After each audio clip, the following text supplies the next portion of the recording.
All right, I'm going to get started. I feel like I'm really short behind this tall podium and microphone. My name is Toni Westland. I work for the U.S. Fish and Wildlife Service at a National Wildlife Refuge called the J.N. Ding Darling National Wildlife Refuge. Yeah, okay, I love it. I was going to say, who's been to Ding Darling before? Please raise your hand. Okay, who's been there in the past 6 months? Oh, I'm impressed. Okay. Well, I was going to give you an excuse to come back out called Ding Darling Days in just a few weeks, and we'll talk about that in a little bit. But I'm here today to talk about this kind of exciting new thing. It's looking at the agenda. Everyone has mentioned technology before me today, and who knows what is in store for us for the end of today, but it seems like there is a common thread, and it's called technology. Now, most people know Ding Darling for these beautiful pink roseate spoonbills and, our 245 different species throughout the year. But there's only 3 rangers, and with lots of staff cuts, we're trying to come up with different tools we can put in people's hands, interpretive tools that will connect them to nature. So who are we? Just very quickly, Fish and Wildlife Service. I have a friends group. I have a concession. So I've got lots of people that can be ambassadors for our refuge, for customer service, and also about all these new tools. Our mission is like most of yours. We were started by Teddy Roosevelt. It's to engage people, to have these future lands for all American peoples. And we've got, 562 and 150 million acres, and they're all over, and you guys know that. We manage, hopefully you know that, we manage 5 national wildlife refuges in our complex. The other 4 you'll see by boat, but Ding Darling you can actually set foot on. But with over 800,000 visitors a year that comes through the refuge, we get 2 million visitors approximately to Sanibel, and about 800,000 get sunburn and find their way into Ding Darling for a break into our education center. That's free every day. And so they stumble in, and we need to engage them. And they come of all diverse backgrounds. They come from different countries. They're big and little, young and old. And so what we're seeing, a common thread, and we were saying for many years is, put that phone away and enjoy nature. Okay, we kept saying that, and we kept saying that, and we found out that is not what we need to be saying, because we're missing that middle section. We're missing the millenniums, the young people, but we're missing kind of that, unfortunately, middle school and high school and early college group that are connected to their phones. So who here has a smartphone? Raise it high, nice and proud. I want to see it. Okay, look at, oh my goodness. All right, they say 75% of adults, in the latest, have smartphones. And I met 2 in the back that I know very well, that at least one for sure that still has a flip phone. But 75% of people have them. So, getting right along, it brings us into this idea of a phone app. And it's not a new idea to National Park Service, which I find we're always right behind the National Park Service. But it is new to National Wildlife Refuges. We will be the first to have an app that has all of these different components. We have one place up Chesapeake Bay, up on the East Coast, that has a small kind of app. But we've taken it a step further and decided we know by lots of different data, and this is from Pew, but there's data that's just come out about 75% of adults have smartphones, projected, which is kind of scary to me, but projected by 2020, again, projections, 100% of people will be using smartphones. Okay, so, but who's using them? And we're seeing large percentages of our minorities, which we are being told over and over that our demographic is really changing in our United States here. And so the demographics are showing that Hispanics and minorities definitely have them in their hands, and young people, the millennials, of course. Right before I came here, the Today Show, of course, got it on while I'm getting ready. They had a whole thing on young people not carrying wallets. And I thought that was funny because I carry a purse and a wallet, and I'm not a young person anymore, apparently. And they say that, they're interviewing these people, again, the streets of New York and stuff, who has a wallet, who doesn't. Many of them are carrying their phone, and you go to Starbucks and you can pay that way. And, there's lots of places that are adapting now where you might, in 5 years be carrying a phone and not have to carry, who carries cash anymore? We have cards, but even just your phone. So anyway, things to think about. So we're looking at that and we're thinking 800,000 people, 3 rangers. We don't have seasonal rangers anymore. Luckily, we have interns that get us by and volunteers to help us do programming. So what can we do? Well, we spend a lot of our budget on tear-off maps, brochures. How can we put this in their hands right on their phone? And so by having our QR code, we have a nature trail. I presented a while back on that. By having QR codes that people can scan and get our bird checklist and have it right on their device was kind of the first step. And now we're thinking, okay, let's get a phone app. It can have all the background information. Teddy Roosevelt, Ding Darling, all of this kind of stuff. We would have printed material. They can download this app, and it will be free. And I had to work very hard and diligently to make sure it was going to be free. Who here pays for a phone app? Not many. People are like, I'm going to find that for free somewhere. You'll find an app that does it for free. So I'm thinking, we're a National Wildlife Refuge. We're supposed to be open to the public, people of all types of backgrounds. We already got to pay a $6 toll to come across. I don't want to charge for the app. So luckily, we didn't have to, and that we had to pay up front to make sure that happened. So I'm working with a company called Discover Nature Apps. And again, it's a new and up-and-coming company, but they understand the conservation ethic. The owners actually came from the National Wildlife Refuge Association, which is the Friends group that works with Fish and Wildlife Service. So they already kind of got the whole system, and they are doing apps. And now they just signed on their 5th National Wildlife Refuge yesterday, but they're working with people. Now they're looking to help out parks and other places also. So we'll have background information, our hours of operation, all of that good stuff, maps. This is kind of cool. So really, and I have a brochure back there that you guys can take, and I will be around most of the afternoon.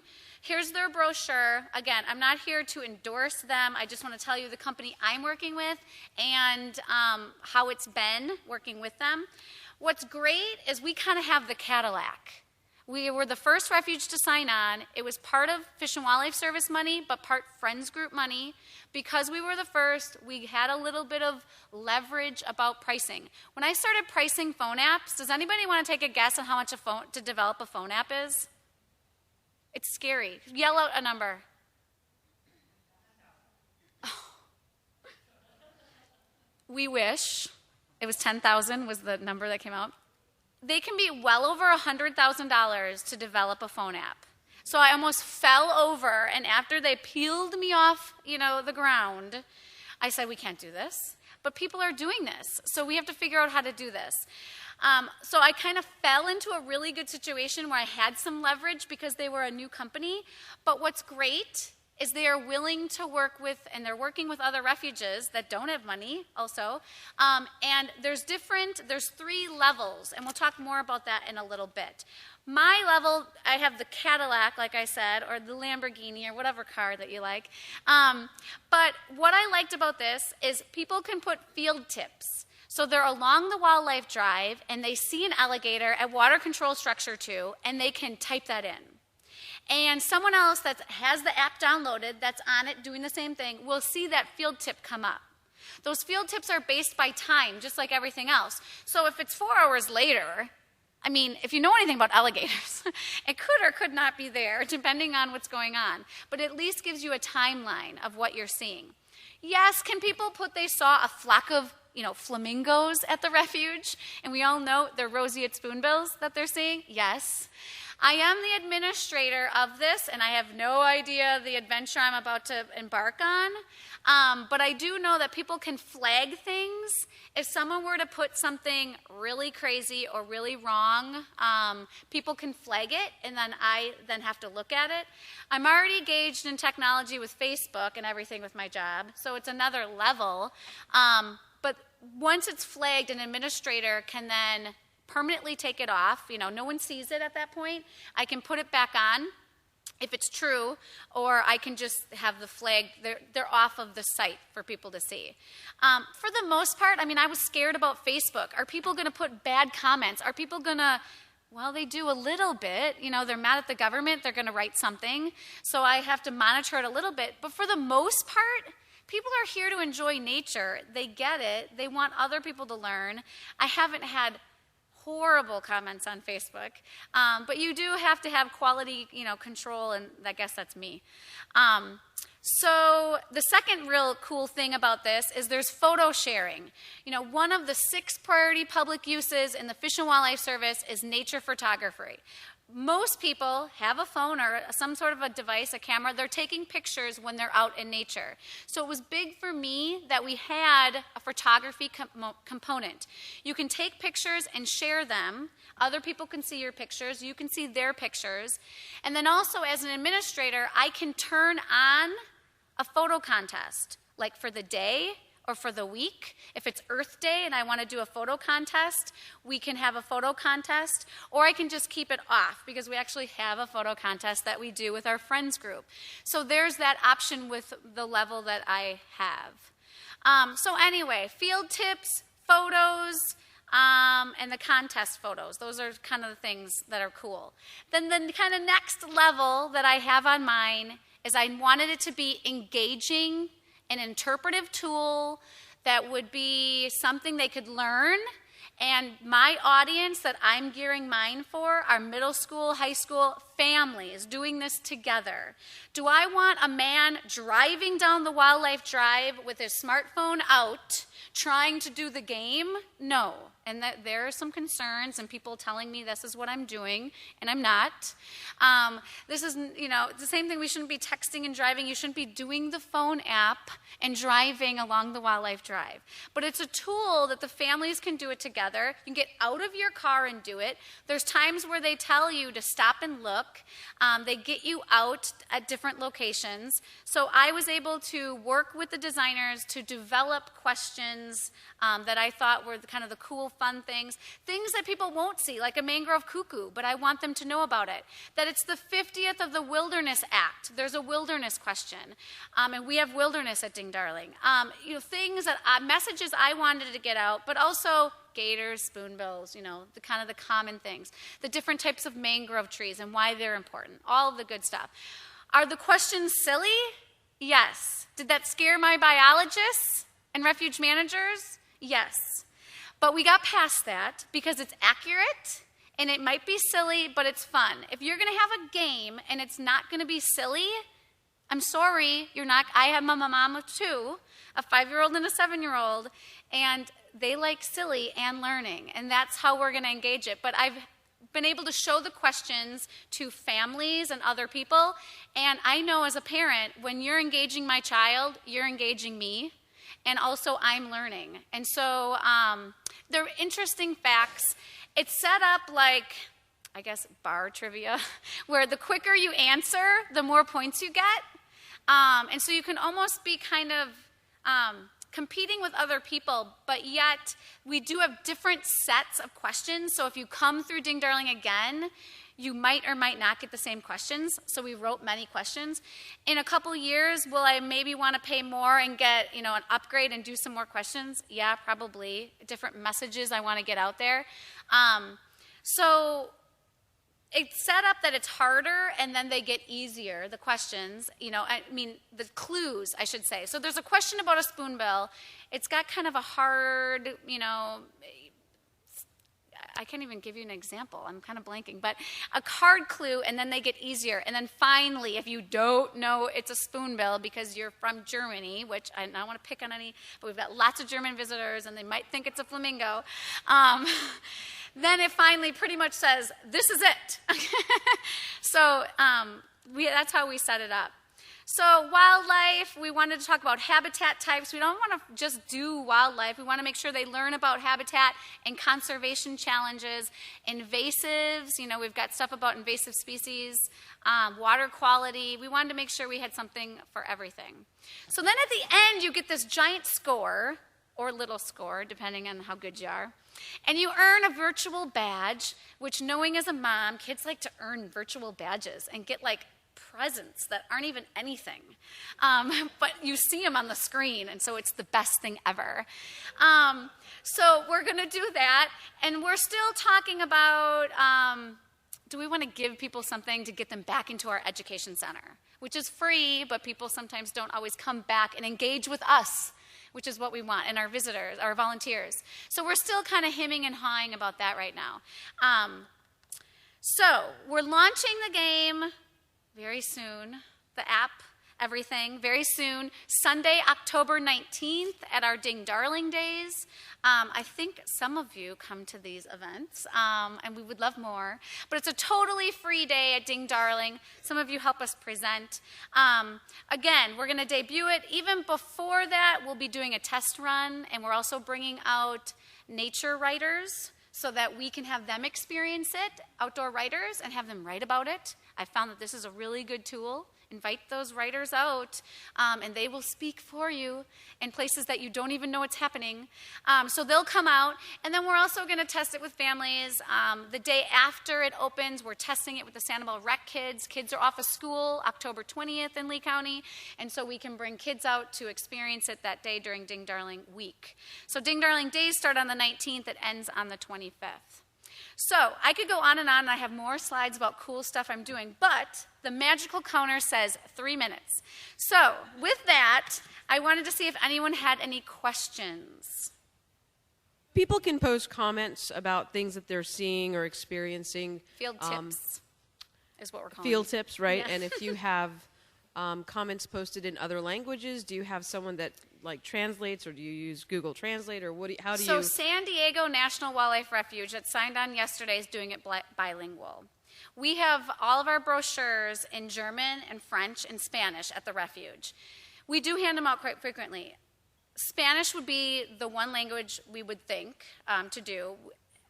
But surprisingly, unless I'm busing underserved communities out, I'm not seeing that audience. Right. Okay. So my audience right now, looking on, and again, I can't survey anyone, but looking at my audience and knowing the VCB's audience that's coming to Sanibel, they're very much English speaking at this point. That took it to another level and more money. This company, so you can start with a base app for $10,000.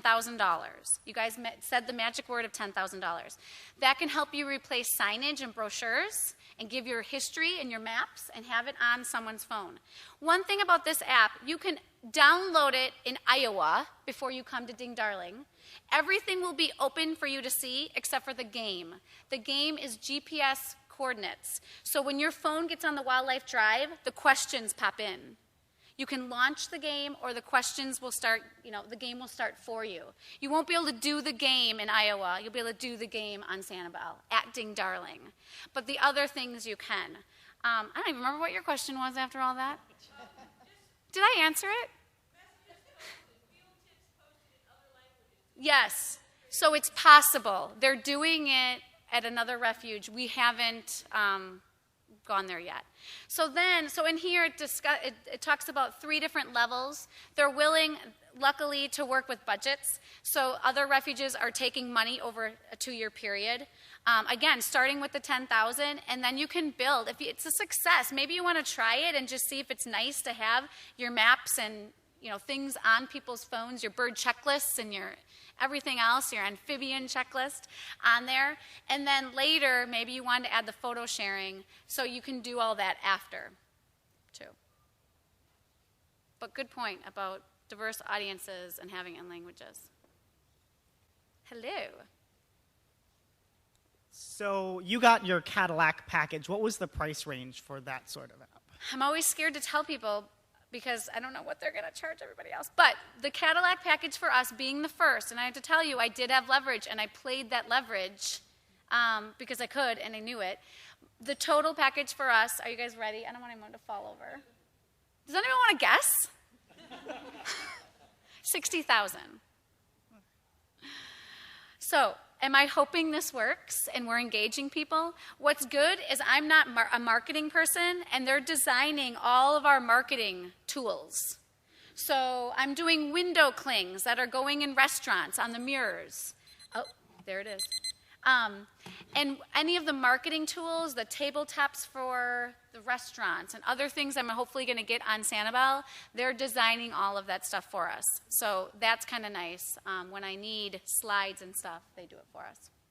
All right, I'll be here for the next couple hours. Come see me if you have any questions. Thanks.